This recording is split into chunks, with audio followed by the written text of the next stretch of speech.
একটু ইউনিক ভাবে এই নিরামিষ রেসিপিটি বানিয়ে নিলে মাছ মাংস এর কাছে হার মানবে।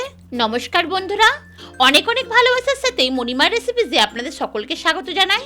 আজকে এসেছি একেবারে নিরামিষ ইঁচড়ের কোপ্তার রেসিপি নিয়ে। ভিডিওটি ভালো লাগলে অবশ্যই লাইক ও শেয়ার করবেন। আর আপনি যদি আমার নতুন বন্ধু হয়ে থাকেন তাহলে চ্যানেলটিকে সাবস্ক্রাইব করে পাশে থাকা বেল আইকনটিকে প্রেস করে অলে সেট করে দিয়ে বন্ধু হয়ে সবসময় পাশে থাকার অনুরোধ রইল। আমি 750 গ্রাম ইঁচড় নিয়ে এইভাবে ছোট ছোট করে কেটে একটা আলুর সঙ্গে নুন আর হলুদ দিয়ে কুকারে একটা সিটি মেরে নিয়েছিলাম। এবার এগুলো একটা অন্য পাত্রে ঢেলে নিয়ে ভালো করে মেখে নিতে হবে, যাতে ইঁচড় বা আলুর কোনো বড় টুকরো না থেকে যায়। এবার গ্যাস জ্বালিয়ে কড়া বসিয়ে অল্প সাদা তেল নিয়ে নিয়েছি। তেল গরম হলে কয়েকটা কাজু বাদাম দিয়ে দিলাম। কাজু বাদামগুলোকে হালকা ভেজে নিয়ে দিলাম 1 চামচ মতো চালমগজ, 1 ইঞ্চি কুচনো আদা, 2টো কাঁচা লঙ্কাও দিয়ে দিলাম, সঙ্গে দিলাম কয়েকটা গোলমরিচ। সবকিছুকে হালকা ভেজে নিয়ে গ্যাস বন্ধ করে এগুলো ঠান্ডা করে নিয়ে মিক্সিতে বেটে নেব। এবার ওই কড়াতেই অল্প সর্ষের তেল দিয়ে তেল গরম হলেই দিলাম অল্প জিরে। জিরেটা তেলের মধ্যে হালকা নাড়াচাড়া করে ভেজে নিয়ে দিয়ে দিলাম মেখে নেওয়া ইঁচড় আর আলুটা। আর তেলের মধ্যে নাড়াচাড়া করে ইঁচড়ের কাঁচা গন্ধটা কাটিয়ে নিলাম। এবার আলু ইঁচড়ের টেস্টটা বাড়িয়ে নিতে দিয়ে দিলাম ধনে, জিরে, মৌরি, শুকনো লঙ্কার ভাজা গুঁড়ো মশলা 1 চামচ, কালারের জন্য অল্প হলুদ গুঁড়ো, একটুখানি চিলি ফ্লেক্স, অল্প গরম মশলা আর চটপটা স্বাদের জন্য একটু চাট মশলা। সবকিছু ভালোভাবে মিশিয়ে নিয়ে একটু কষিয়ে নিলাম। ইঁচড় সেদ্ধ করার সময় দিয়েছিলাম সাদা নুন, তাই এখন দিয়ে দিলাম অল্প বিট লবণ।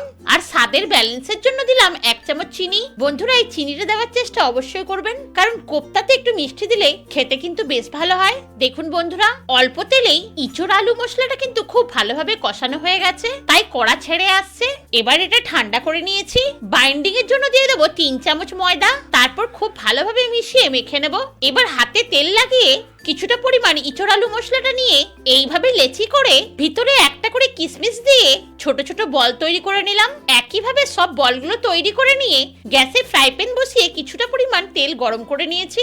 এবার গরম তেলে একটা একটা করে ইঁচড় আলুর বল দিয়ে মিডিয়াম ফ্লেমে উল্টে পাল্টে ভালো করে ভেজে নিয়ে তেল ছেঁকে তুলে নিলাম। বন্ধুরা, এই ইঁচড় আলুর বলগুলো একেবারে অল্প সময় ভাজা হয়ে যায়, আর এইভাবে বানিয়ে নিলে এই ইঁচড়ের কোপ্তার স্বাদ দুর্দান্ত হয়। গ্যাসে কড়া বসিয়ে অল্প তেল গরম করে নিলাম একটা শুকনো লঙ্কা, একটা তেজপাতা, অল্প দারচিনি, 2টো ছোট এলাচ, 2টো লবঙ্গ, একটা বড় এলাচ আর অল্প জিরে। ফোড়নটা হালকা নাড়াচাড়া করে মিষ্টি গন্ধ বেরোলে দিয়ে দিলাম একটা বড় সাইজের কুচনো টমেটো। টমেটোটা যাতে খুব তাড়াতাড়ি সফট হয়ে যায় তার জন্য এখনই দিয়ে দিলাম পরিমাণ মতো নুন। গ্যাসের ফ্লেম লোয়ে রেখে দিয়ে দিলাম অল্প হলুদের গুঁড়ো, অল্প লঙ্কার গুঁড়ো, 1/2 চামচ ধনের গুঁড়ো আর 1/2 চামচ কাশ্মীরি লঙ্কার গুঁড়ো।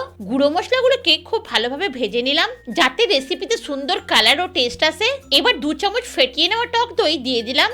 দইয়ের বাটি ধুয়ে অল্প জলও দিয়ে দিলাম আর লো ফ্লেমে কিছুক্ষণ রান্না করে নিলাম। এবার রান্নার শুরুতেই যে মশলাগুলো ভেজে নিয়েছিলাম সেটাই বেটে দিয়ে দিলাম। তারপর মিক্সির জার ধুয়ে অল্প জলও দিয়ে দিলাম। এবার সবকিছু খুব ভালোভাবে কষিয়ে নিলাম। টেস্ট বাড়িয়ে নিতে দিয়ে দিলাম একটু কসুরি মেথি।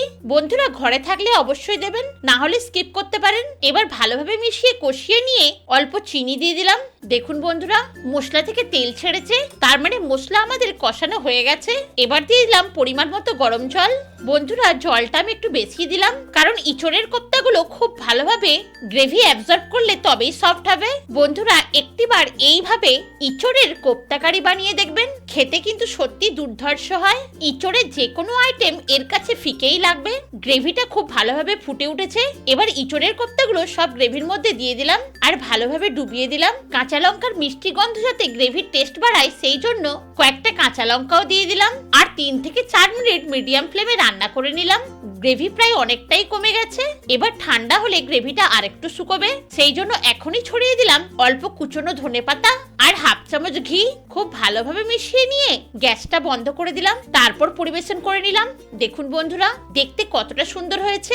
একেবারে সফট হওয়া সত্ত্বেও একটাও কিন্তু ভেঙে যায়নি, আর খেতেও এতটাই ডেলিশিয়াস যে একবার খেলে বারবার খেতে ইচ্ছে করবে। তাই একটিবার ট্রাই করার অনুরোধ রইল। ভিডিওটি ভালো লাগলে কমেন্টে অবশ্যই জানাবেন, আর নতুন বন্ধু হয়ে থাকলে প্লিজ সাবস্ক্রাইব করে পাশে থাকবেন। এত ব্যস্ততার মধ্যে সময় বের করে ভিডিওটি দেখার জন্য আমি পরম কৃতজ্ঞ। ভালো থাকবেন, ধন্যবাদ।